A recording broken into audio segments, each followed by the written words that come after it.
For reasons that utterly escape everyone involved, you're listening to a Bipolar, a Schizophrenic, and a Podcast. Here are your hosts, Gabe Howard and Michelle Hammer. Hello, everybody, and welcome to a Bipolar, a Schizophrenic, and a Podcast. My name is Gabe, and I live with bipolar disorder. My name is Michelle. I live with schizophrenia. And today we are going to talk about loneliness.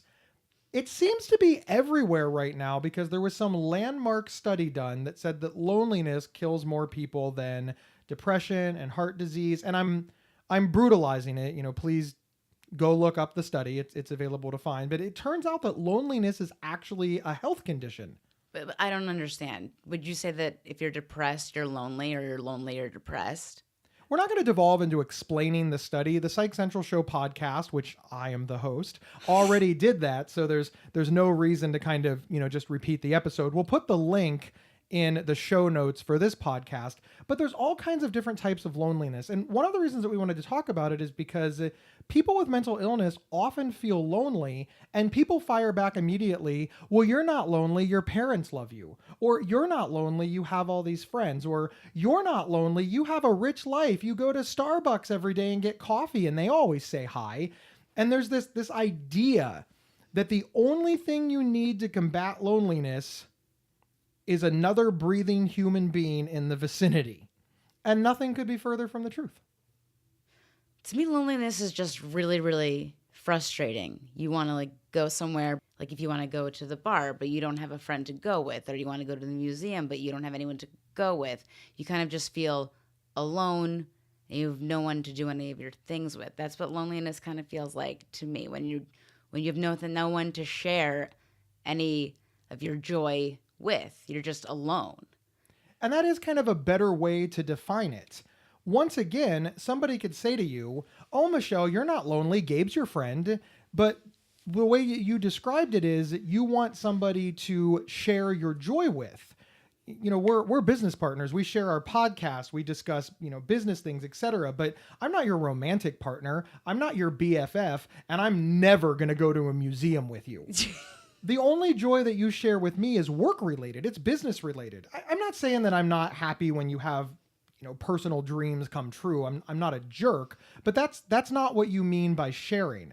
And that's what people misunderstand. They think that anybody who has a job can't be lonely because after all, you have all your coworkers. Oh, yeah, because coworkers are such great friends all the time, right? Well, exactly. Again, people think that you can't be lonely if there are other humans in your vicinity. So the only people that can be lonely are people that are in the middle of a field 1,000 miles away from everything. So that character that Tom Hanks played in Castaway? Yeah. That guy's allowed to be lonely. That just makes no sense to me, because you can be in a room full of people and still feel alone. I can't tell you how many times I've been in a room of tons and tons of people, yet I felt nobody understood me. Nobody here wants to talk to me. If I even try to go up to someone, they're just going to shut me out of the conversation. I was too nervous or anxious, or I was just too in my head, or I was just too paranoid. But I felt alone, and it didn't matter if anyone maybe even said hi. I thought maybe they were just saying hi because they felt bad for me. So being with people, that's not really what loneliness could always look like, or being completely like the dude in Castaway, even though he had a friend that was a volleyball. Well, and that's why he created the friend that was a volleyball, because he felt lonely and he wanted somebody to talk to. And he created this thing, and that's how he combated loneliness, because he would tell Wilson everything. And as you saw, as the movie went on, this is a great movie from 15 years ago. We're totally aging ourselves out. But at one point, spoiler alert, he gets off the island. But in the process of getting off the island, he loses Wilson. I know. It's devastating. Exactly. Even though Wilson wasn't real, this meant something to him because it was a representation of somebody else that he could share his life with. Yeah, basically Wilson dies. That's how he felt about it. He was screaming and yelling in his beardedness. We're getting really passionate about Castaway right now. I really miss Wilson. I know. Wilson should have come back. He should have made a new Wilson. Everybody deserves a friend like Wilson. He just listens. He sits there. He understands. You know, some people have said, though, that like Wilson jumped. Wilson's like, you never ask me about my day.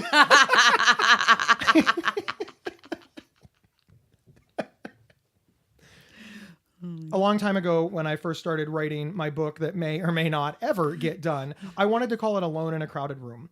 And several of my friends and family members were like, that is the dumbest fucking name we've ever heard. What? Because you can't be alone in a crowded room. They're wrong. They're completely wrong. 100% wrong. That's so wrong. Unbelievably wrong. And I tried to explain to them, do you have any idea what it's like to be the only person with mental illness in our family? It's devastatingly lonely. It's awful. To this day, every Christmas or Thanksgiving, whichever one is the turn with the spouse, I sit in a room of my entire family and I look out at all of them and I think, I have something that none of you do. And, they're good people. I love my family. They're not bad. They try to understand, but they don't. And I think people can understand it better this way. Imagine if my entire friend group were women who had children. And I'm a man that has no children. So I'd never been pregnant and I'd never been a parent. It's not that they're not good people. It's not that we don't share things. It's just that part of their bond is this pregnancy. Part of their bond is motherhood. And here I am childless and not pregnant. So I can never connect with them on that level. Now, people are like, well, but that's cool because you have things in your life that, maybe they envy, like, not having periods or something. I don't know. The analogy is falling apart relatively quickly. Yeah, I know. You could just pee anywhere. That's a real benefit to manhood. I completely agree. Yeah. You don't understand, Gabe. It really is. Listen. I'm not debating. You don't understand. You don't understand. You can just pee anywhere you want to pee. I'm on board. It's wonderful. It's fantastic. But what I'm saying is when I look out at my family, they don't know. They've never experienced major depression. They've never experienced psychosis. They've never been in a psychiatric ward. They've never had their life reduced to an illness. They've never been terrified. Why are you just... I don't understand why you feel so different. Same thing happens to me when I go to family things. Exactly. And that's why we're friends. And that's why our friendship combats loneliness. I don't really think it's that big a deal. Let's touch on that for a moment, because you've said to me numerous times and on this podcast, as longtime listeners know, that your mother doesn't understand you. Well, why not? I'm serious. Why not? She has known you your entire life. She gave birth to you. She is also a middle-class Jewish woman, just as you are. So why do you think she doesn't understand you? Oh my goodness. Is there some difference between the two of you? Did she send you an email? She gave me $50. I'm just kidding. No, she didn't. 100. She gave me 100. Yeah. The first offer was 50, but I blanched it up. No, I'm serious. This isn't a pick on your mom. I feel the same way about my mother. Let's reverse it on me. I have said that my mother doesn't understand me. I actually wrote an article once that sort of bothered my mother. She said that I, quote, threw her under the bus. And the title of the article was, "My Mother Doesn't Understand What It's Like to Live with Bipolar Disorder." I wasn't trying to be mean. She doesn't. She doesn't understand. And that sucks. I wish that she did, because I feel that would let her be closer to me, which would mean that I was closer to her. And I think if you thought about it, you would realize that your parents do not understand what it's like to live with schizophrenia. So there's a barrier.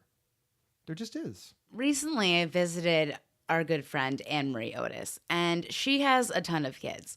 And her youngest child is bipolar. And I realized when I was there is that Anne-Marie knows about mental health.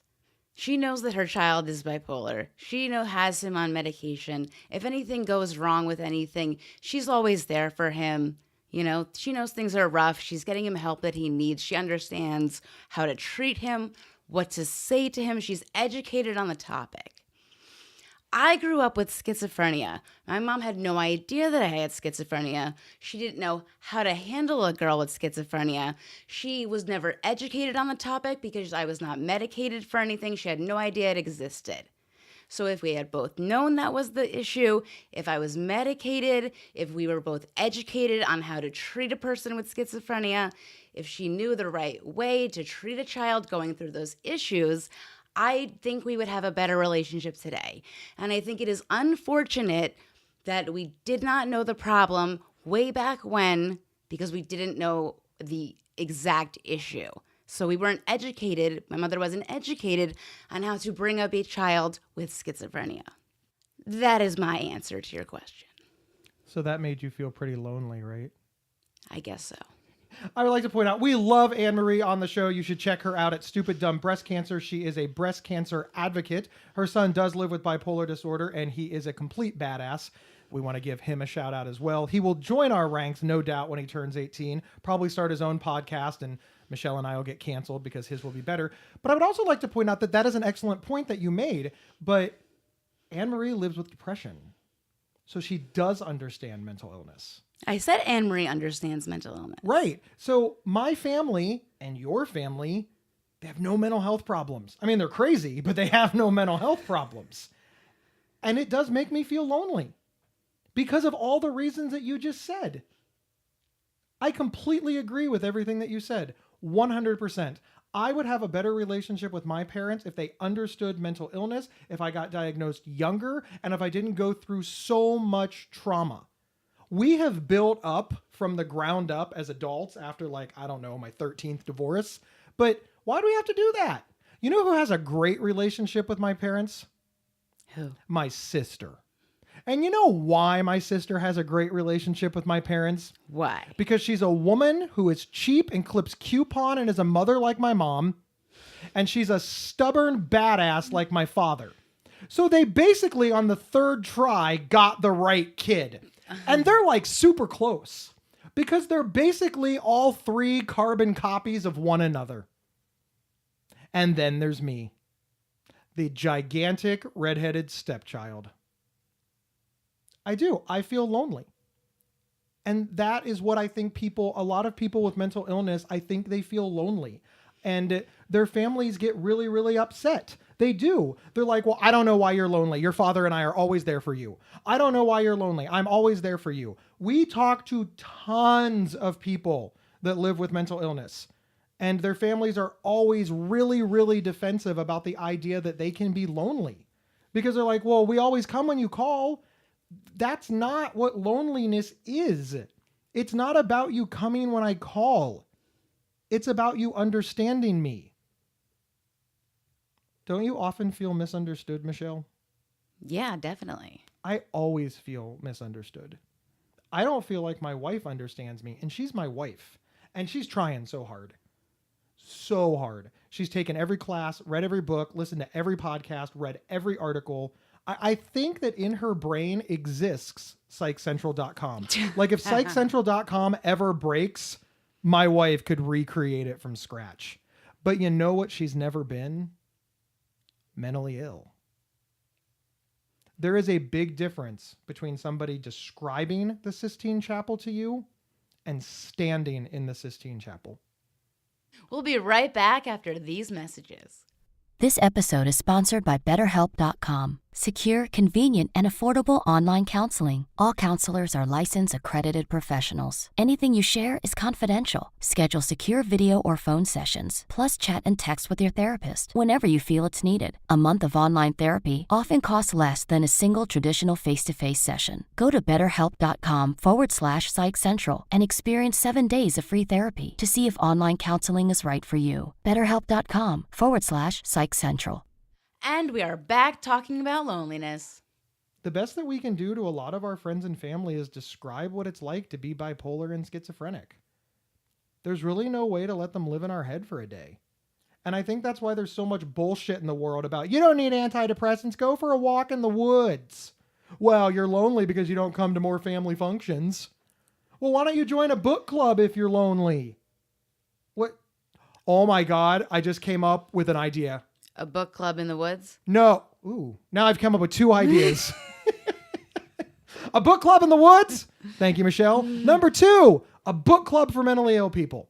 Basically, we won't read. Oh my God, I've just invented support groups. Support groups, book club support groups. Oh my God, book club support groups, but let's not read the books. I don't want to read a book. I don't want to read a book either. I don't want to read a book. Let's start a book club for mentally ill people where we get together and we share our issues. We learn from each other. That's called group therapy. I really think we've just invented therapy. We did it. Like we invented Support groups. A bipolar, a schizophrenic, and a podcast is on the front lines of support groups. We did this. Are you lonely? Are you sad? You don't have to be lonely at mentallyillonly.com. Remember the dating site for mentally ill people? I think I'm still on it, and every once in a while I get an email. How have the dates gone? I haven't replied to a single one. Really? I haven't even logged in. I forgot my username and password. I remember when we did that episode, I logged in and there was a couple of people that suffer from agoraphobia. And I was like, well, this ain't going to work. Also, it's really not a good place for people with obsessive compulsive disorder because like all of the things don't match perfectly. Like some people wrote 2 paragraphs, some people wrote 1 paragraph. That's not okay. How are you going to line that up? What? I'm just saying. I mean, it was weirder that I got the message from the guy that owned it. I think he still wants to date you. He wants to be on this show. If we ever have guests on the show, I think that there are several people who might be contenders. Peppy? For those that don't know, Peppy is my dog that Michelle is enamored with because she's never seen a schnauzer before. He woke me up this morning. You left your door open. He jumped on my bladder.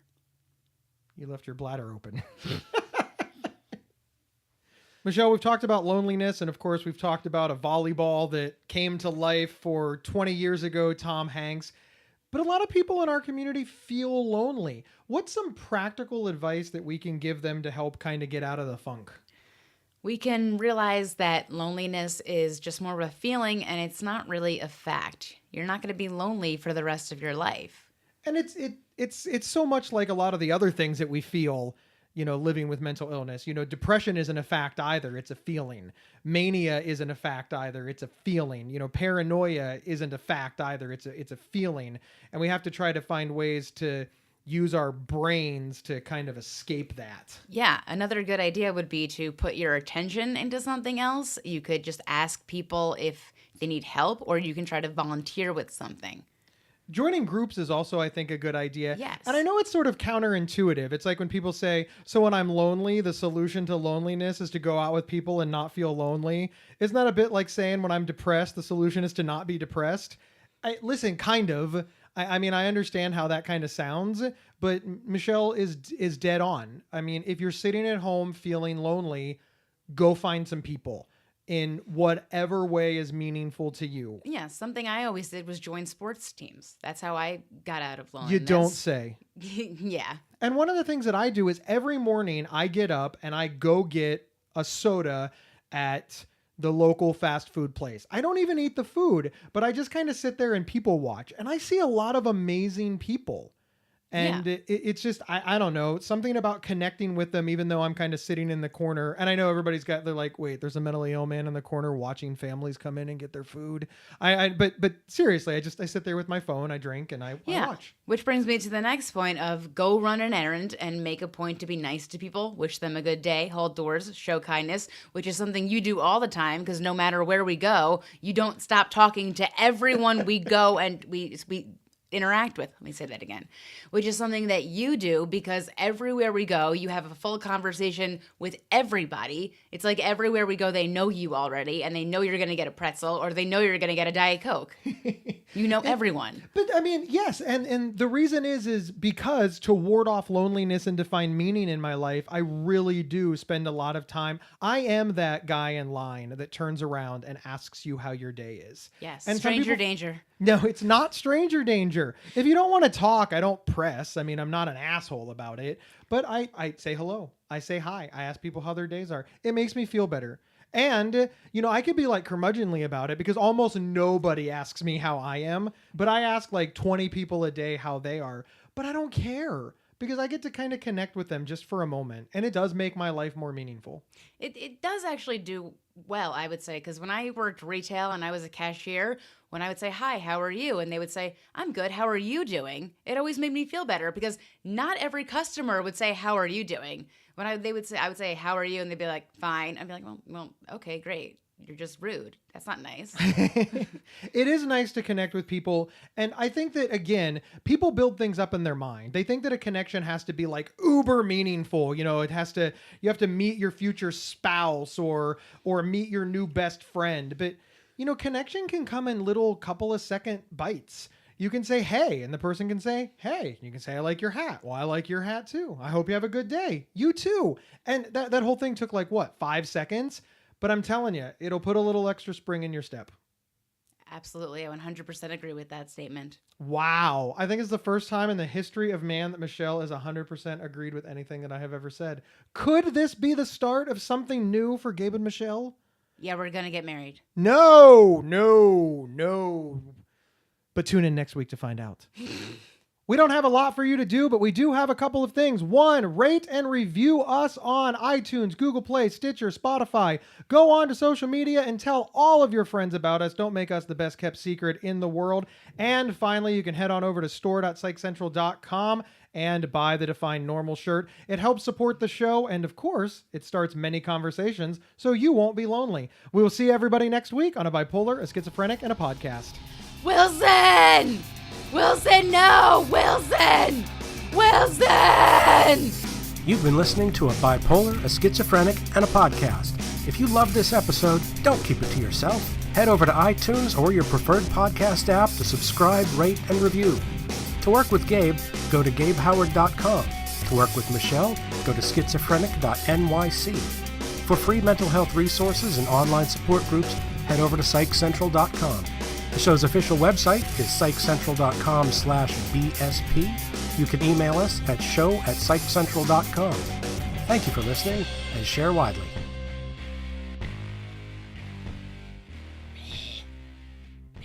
I'm lonely. I'm lonely.